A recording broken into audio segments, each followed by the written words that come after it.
Okay, so first thing is you have to go to TradingView website. Okay,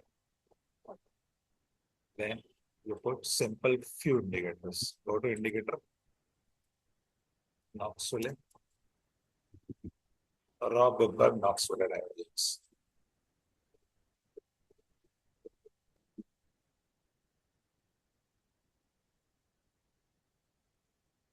Well, okay.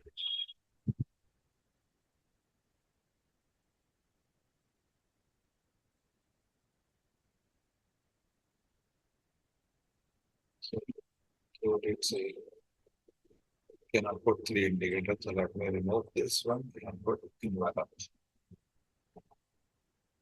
Okay. Now go here and change the setting of the each indicator. Instead of 150 for 200, 14, कितना period है 14, कितनी बार back को देखेगा, कितनी बार, बार मतलब हर candle कितनी back candle लाना 200, तो 200 दिन के ऊपर ये चेक करेगा। ऐसे ही सेम इनवेलप के अंदर ये, इनवेलप के अंदर भी यही करना है, 200 दिन और 14। तो ये जैसे ये बार, अब पहले वो बता देता हूँ कि इनवेलप क्या है। जैसे ये 200 दिन का एवरेज निकाला हमने, 200 दिन का, ये 14 दिन का मूविंग एवरेज निकालेगा, तो ये है। और इससे एक फिक्स परसेंटेज ऊपर और नीचे, तो बेसिकली ये 14 दिन का, इससे 200 दिन का मूविंग एवरेज निकाला है, और यहाँ से 14% ऊपर 14% नीचे का इसने एक बैंड बना दिया है। ओके, तो इस बैंड के हिसाब से हमारे को चेक करना है कि जो भी स्टॉक, सिंपल सा फंडा लगाना है, जो भी नीचे वाले बैंड पे हो उनको बाय करना है, और जब भी ऊपर है उसको सेल कर देने का है। तो ये यहाँ, तो यहाँ पे 14% आप नीचे पे बाय कर रहे हो, और यहाँ से ये 14 प्लस ये 14, मतलब 28% के रिटर्न को टारगेट करना है। अब इस इंडिकेटर के हिसाब से भी कर सकते हैं।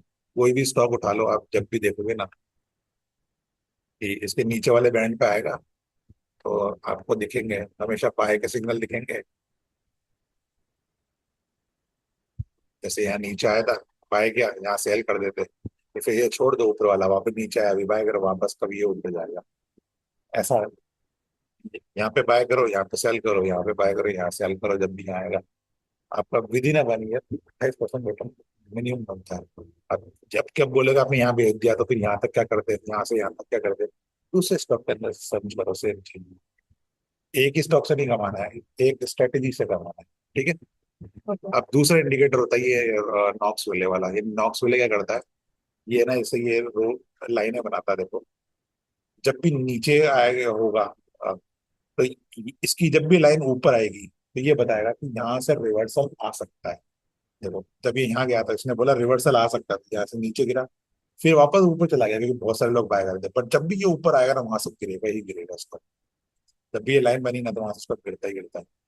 ओके, तो अगर ये हायर रेंज पे है, ऊपर वाले लाइन पे है, ओके, तो हमेशा मान के चलना ये लाइन बन गई है, अगर ये बन गई है, तो जैसे एक होता है कि मैं यहाँ यहाँ बेचता क्या है, इधर ये ऊपर लाइन पे आया तो इसको बेचना चाहिए था क्या, तो इसका वेट करना चाहिए कि ये लाइन बन गई है क्या। अगर इस इंडिकेटर के हिसाब से कर रहे हो ना, तो ये लाइन, तो आपको इतना और मिल सकता है कि अगर इस लाइन का वेट करोगे, और यही लाइन अगर नीचे बन रही है, तो फॉर शॉर्ट इंडिकेटर इंडिकेशन है कि यहाँ पे बाय कर रहे चांसेस है। इसके अलावा भी और इंडिकेटर होता है। अब मैंने क्या, अब क्या करना है आपको, सिंपल सी बात क्या करना है कि अपनी वॉच लिस्ट लाओ, वॉच लिस्ट के अंदर सारे रखो, जैसे मैंने सारे ऐड कर रखे हैं। तब फटाफट स्कैन करने लगा, ये तो समझ में आ गया ना आपको कि नीचे वाले के, हमें क्या करना है, जब भी ये नीचे वाला जो इसका, जो बैंड का नीचे वाली रो है, नीचे वाली लाइन है, उसके नीचे जाएगा, तब हमको बाय करना है। आधी क्वांटिटी यहाँ से ही करनी है मिडिल पे, तो 14% आ जाएगा। आधी क्वांटिटी यहाँ से तो 28% आ जाएगा। ओके, और बाय करने के लिए दोनों का देखना है, एक तो ये नीचे वाले बैंड को होना चाहिए, और दूसरा ये वाली जो नॉक्स विले है, नॉक्स डाइवर्जन है, उसकी ये लाइन बन जानी चाहिए। ये मतलब जितने ज्यादा इंडिकेटर पाएगा उतनी ज्यादा चांसेस हो जाते हैं। ओके, अब मुझे सारे सारे स्टॉक्स जो मैंने लगा रखे हैं उनमें से करना है स्कैन, फटाफट काम कर सकते, 5 मिनट में काम हो जाता है। स्टॉक पे क्लिक करो, मतलब आपको वैसे इसको मैं बंद भी कर दूंगा ना, तो आपको देख के अपने आप ही समझ में आ जाएगा कि प्राइस ऊपर चल रही हो तो बाय नहीं करना, सिंपल वो बेचने का टाइम होता है, जब नीचे हो तभी बाय करना है। तो ये देखो अपने आप ऊपर है, ऊपर है, छोड़ते जाओ, ये नीचे है, अभी पर ये इसके अपर बैंड में, तो मतलब ये एक्चुअली वो लेवल है जहाँ पे हमें कोई बेनिफिट नहीं होगा खरीद के। अगर यहाँ यहाँ खरीदते तो हमें बेनिफिट होता। अब एक और चीज, अगर हम यहाँ खरीदा होता आपने, तो यहाँ पे देखो लगा के देखो, अगर आपने इधर इधर भी खरीदा होता था, तो रिटर्न देखो 27% रिटर्न कितने दिन में, 63 दिन में। 63 बार होता है, ये 63 दिन के अंदर मेरे नहीं था 27% रिटर्न। ठीक है, सब पता लगता है इंडिकेटर के अंदर। फिर ये जाओ प्रोडक्ट में हो जाओ, ये भी ऊपर चल रहा है, देखो अभी चल रहा है प्रॉफिट बिल्कुल। यहाँ पे ये बन गई थी लाइन क्लियर, इंडिकेशन है कि सेल कर दो स्टॉक को। देखो ऊपर चल रहा है, ये अभी ये यहाँ से चालू हुआ, छोड़ देते हो 28 फेब को, यहाँ से चालू हुआ अभी तक यहीं पहुंचा। तो ये धीरे धीरे वापस आ सकता है। मतलब ये 50% प्रॉफिट वाले लाइन में आई गया। ये सबसे सिंपल स्ट्रेटेजी है नॉक्सविल और एंडला का। इसका सिंपल सा फंडा है, ज्यादा कुछ दिमाग लगाना नहीं है कि नीचे आएगा तो ही हमको वो स्टॉक फाइंड करना है। अभी एक में अभी तक हमने स्टॉक देखे, एक में भी बाय का वो सिग्नल नहीं है, तो छोड़ दो, नेक्स्ट स्टॉक पे जाते हैं। अभी देखो ऊपर है, ये देखो ये थोड़ा अभी जैसे यहाँ से स्टार्ट हुआ है। अभी तक ये जितने स्टॉक थे इनमें से ये सबसे अच्छा दिख रहा है, क्योंकि ये जैसा अभी स्टार्ट हुआ है, तो इसके पास यहाँ से लेके यहाँ तक जाने का चांसेस है। ठीक है, बट इसका मतलब ये नहीं कि इसको हम अब बाय कर लेंगे। ये ऐसा होगा, ये नाम लिख लो कि हाँ ऐसे लाइफ, ये अभी हमारी नजर में है, क्योंकि ये जस्ट अभी स्टार्ट हुआ है। ओके, बाकी तो बिल्कुल इग्नोर करने वाले हैं। उसके बाद HDFC AFC ऊपर चला गया, नैम ऊपर चला गया, अब PGHH ये देखो, ये भी अभी स्टार्ट हुआ है। ये देखो सबसे अच्छा मौका मिला था यहाँ पे, तो अगर इसके अगले दिन यहीं पे बाय कर लिया था तो 5-10% तक तक बच चुका था। समझे? ये सेकंड स्टॉक है जहाँ पे बाय करने की रेंज में अभी। फिर ये मैरिको है, ऊपर जा चुका है, छोड़ दो। कोलपाल देखो, यहाँ यहाँ से स्टार्ट हुआ, यहाँ तक गया, वापस नीचे आ गया। तो कोई स्टॉक ऐसे नहीं जाता है, ऊपर खड़ा नहीं रहता है। ये ऐसे ऐसे ऐसे डांस करते हुए जाएगा। तो ये आज वापस वापस इधर ही है, ब्लू लाइन के ऊपर ही है, तो इसको भी बाय कर सकते हैं। बाय करके यहाँ पर हमें चेक दीजिए कि कोई भी स्टॉक बाय करोगे ना, तो ऐसा नहीं कि वो सारी एक एक स्टॉक में पैसा लगा दिए।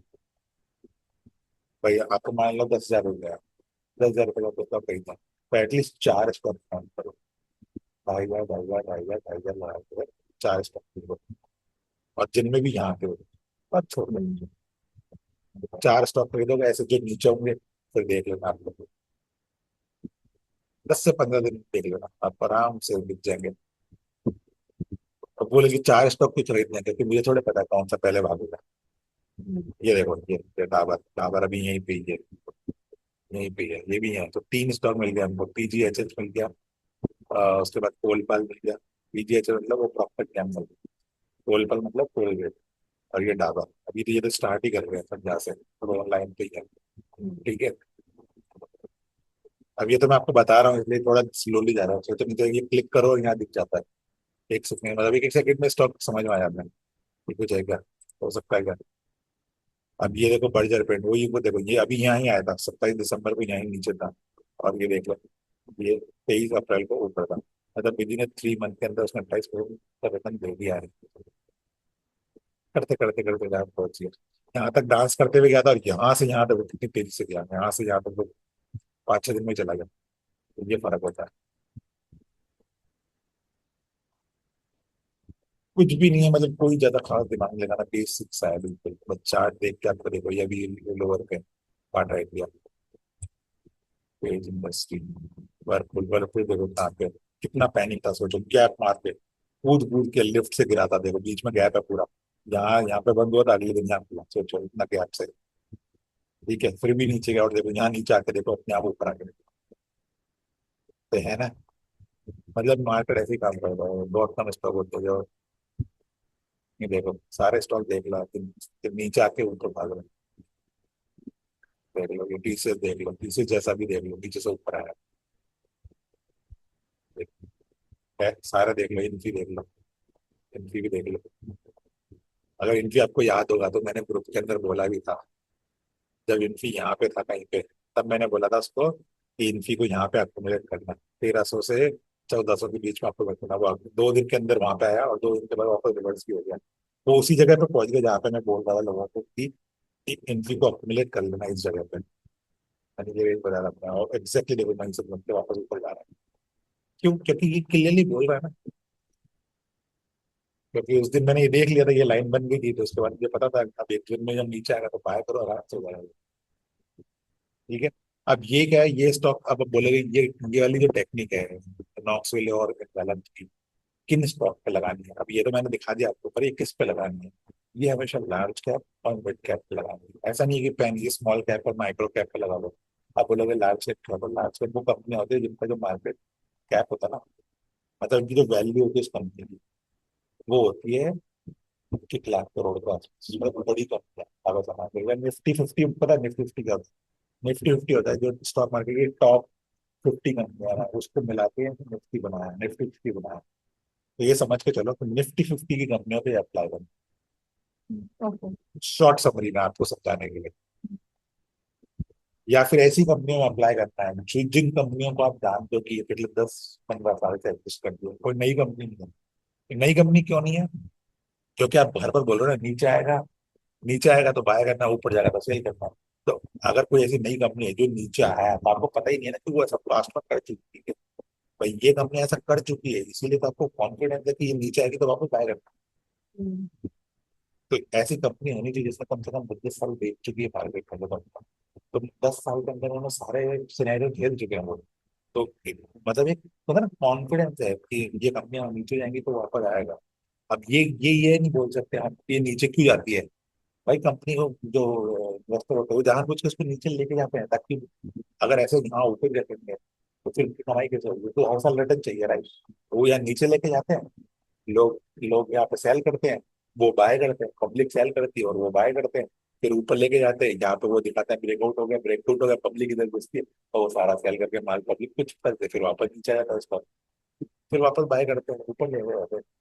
तो हमें क्या करना है, बहुत ही सिंपल, जैसे आप लेंगे तो सब्जियों के दाम की ये बार्गेनिंग की, ये वो जगह है बार्गेनिंग वाली, तो यहाँ पे आपको रिस्क लेना है। यहाँ पे रिस्क लेने का फायदा पता है क्या है? यहाँ पे रिस्क लेने का फायदा ये है कि इसके नीचे जाने के चांसेस बहुत कम है।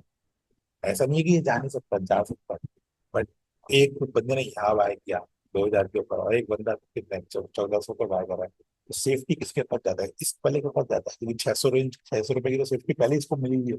हम्म। ये यहाँ से 600 रुपये और थोड़ा डाउन देने वाला है, इतनी बड़ी कंपनी, तो इसलिए सेफ्टी इनकी ज्यादा है। ऐसा नहीं है कि ये हो नहीं सकते, कल किसी की भी किसी कंपनी में कुछ भी नहीं हो सकती है, तो सेफ्टी इनकी ज्यादा है, इसलिए हम अपने रिस्क को कम कर रहे हैं यहाँ। ऐसे मैंने दो दो बना रखे, एक 60 बना रखे, मैंने सुपर 60 बना रखे, ये 30 स्टॉक इधर हो गए, और इसका पार्ट 2 सुपर 60 का, इसमें 30 स्टॉक। तो उसमें से मैं 3-4 स्टॉक दिखे थे, अब इस पर एक लगाना है। जैसे ये अभी नीचे है, क्या नाम है इसका, विप्रो। अभी भी बाय कर सकते हो, ये लोअर बैंड पे है ना, तो लोअर बैंड पे बाय कर सकते हैं। अगर ज्यादा से ज्यादा भी, अगर आप कम से कम भी सोचो ना, तो यहाँ से लेके यहाँ तक तो सोच ही सकते हो, जो कि मिनिमम 16% रिटर्न है। मैं तो 16% तो ये, मैं तो ये भी नहीं बोला कि यहाँ तक तो सोचो, मैं तो कह रहा हूँ यहाँ से यहाँ तक का ही 16% रिटर्न बन रहा है। अगर इसको ही उठा के आप ऊपर ले गए तो 32% रिटर्न हो रहा है। अब जरूरी थोड़े 32% हो सकता है, एक दिन में भी आ जाए, हो सकता है साल भर में भी आ जाए, अब मुझे शॉर्ट शॉर्ट दिख रहा है ना ये 32% रिटर्न। बस तो ऐसा ऐसे ही खेलना है, ये स्टॉक को इग्नोर कर दो, जो भी है दिमाग लगाना ही नहीं है, ये जो स्टॉक का ऊपर है, जिसका भी ऊपर चल रहा है उसको छोड़ दो, छोड़ दो, ये देखो क्रिस्टल क्लियर मिल रहा है, देखो बिल्कुल देखते समझ में आ जाता है कि मुझे कहाँ बाय करना है, कहाँ नहीं बाय करना है, ये देखो। अब ये लाइन मैंने बनाई थी पहले, देखो उसी लाइन पर टच होकर ऊपर गया ना, बजाज ऑटो। अब ये लाइन क्यों बनाई थी, इसका रीजन पता है? ये जब भी कूद कूद के गिरता है ना, वो पता नहीं लिफ्ट से गिरता है, और लिफ्ट से जब स्टॉक गिरता है ना तो उसमें गैप हो जाता है। तो इसमें ना यहाँ पे ना गैप बना हुआ था पहले, यहाँ पे है ना गैप है।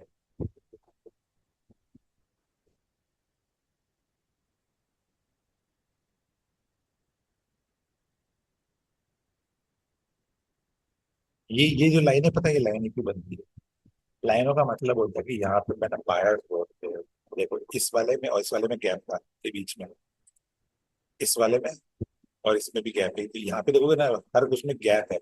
गैप का मतलब क्या है कि जैसे देखो, ये ग्रीन मनी कैंडल इसकी ये बॉडी है, और इसको लाइनों को बोलते हैं wick। ये होती है बॉडी और इनको बोलते हैं wick। तो अगर देखोगे इसकी इसकी बॉडी और इसकी बॉडी के अंदर बीच में गैप है, तो इस गैप था, फिर इधर भी गैप था, इधर भी था, फिर ये वाली बॉडी है, तो इसने कुछ कवर किया।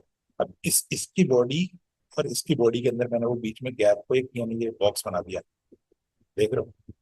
मतलब इसकी बॉडी में और इसकी बॉडी में मैंने वो जो गैप है, हम्म, भले वो विक से कवर हो रही है, विक से कवर हो रही है, अगर देखा जाए तो विक से कवर हो रही है, पर मुझे विक को काउंट नहीं करना है। ओके।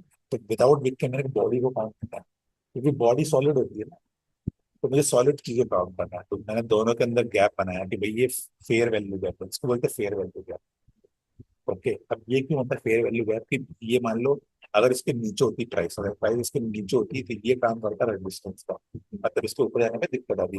अब क्योंकि प्राइस के ऊपर है तो ये काम करेगा सपोर्ट का।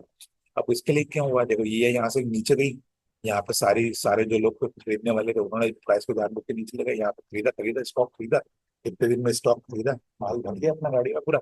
और घर के तेजी से देखो अगले दिन यहाँ से खोल के ऊपर ले गए, यहाँ पे ओपन कराया सीधा, सीधा यहाँ पे जो स्टॉक यहाँ पे बंद हुआ है 7500 पे बंद हुआ है, उसको अगले दिन खोला ही सीधा 7380, मतलब 200 रुपये ऊपर खोला सीधा। अब हम्म, 200 रुपये ऊपर खोला तो पब्लिक को तो दिखता है वो 200 रुपये का प्रॉफिट मिल गया एक दिन में।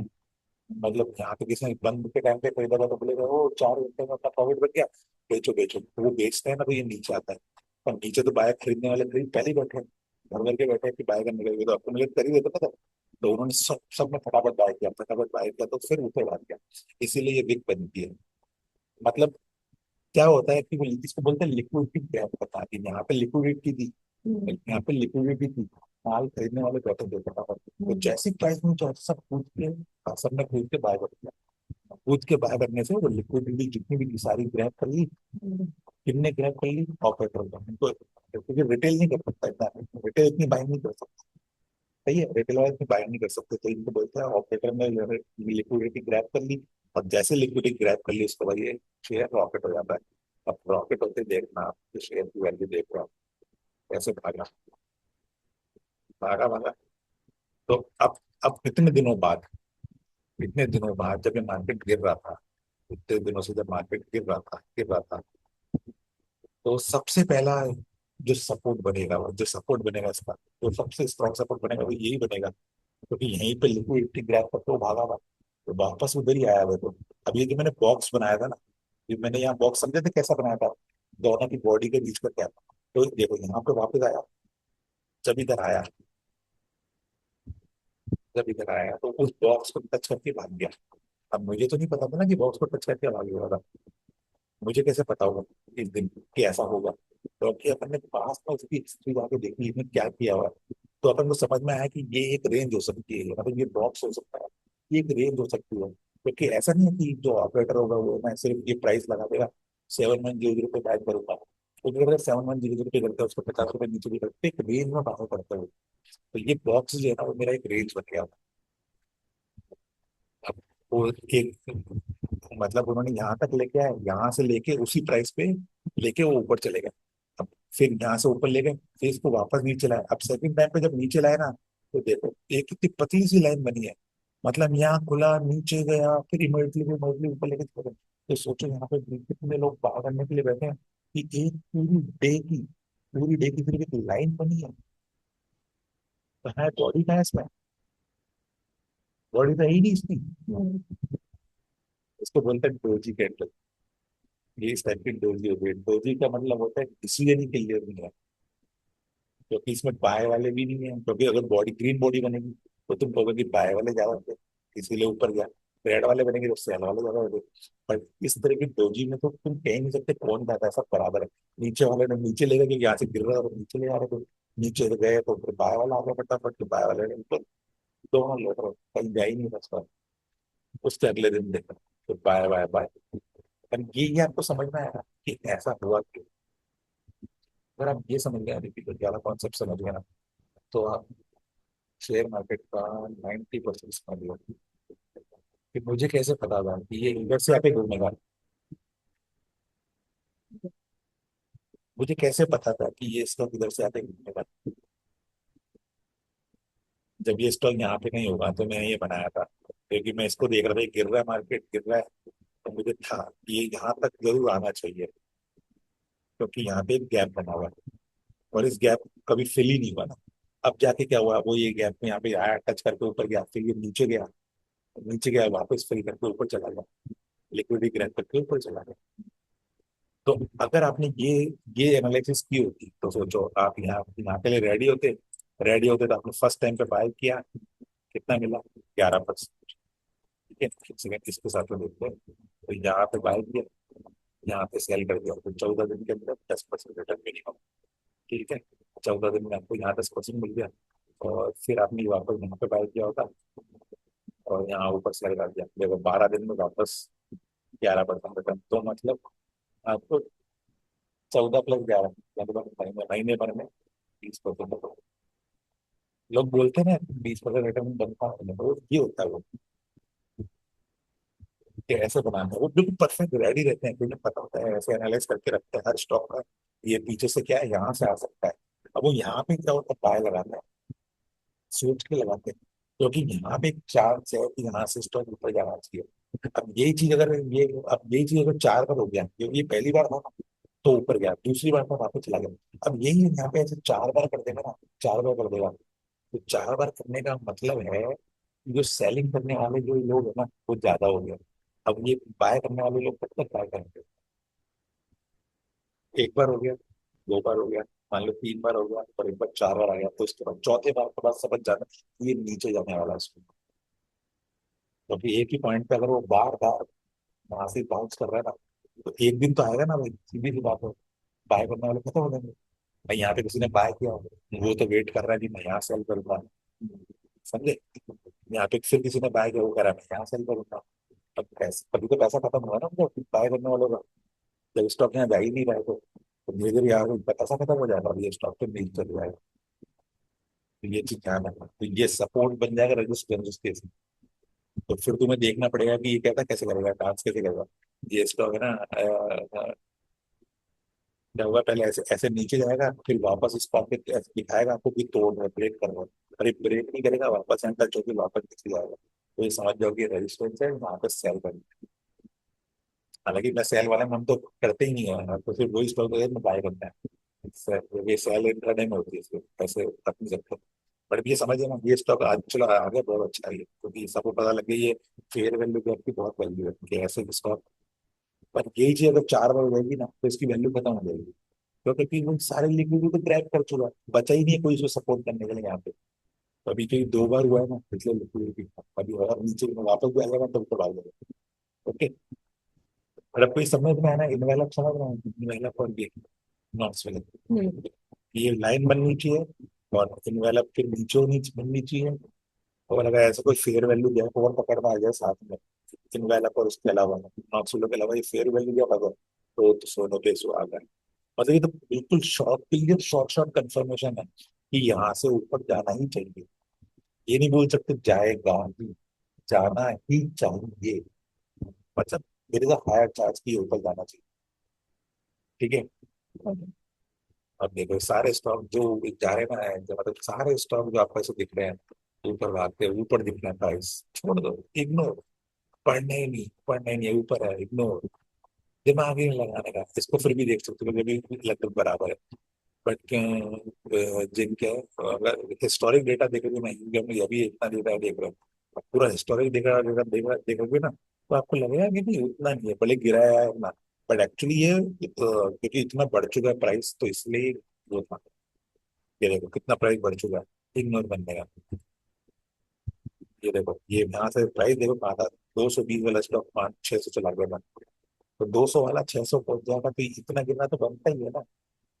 तो इसीलिए क्या है यहाँ पे, अभी मैं आपको बोल रहा हूँ ना कि वो रेजिस्टेंस सपोर्ट बन जाएगा, तो ये देखो, ये जब भी इस लाइन पे जाता है तो नीचे गिर जाता है, इस लाइन पे जा रहा है नीचे गिर रहा है।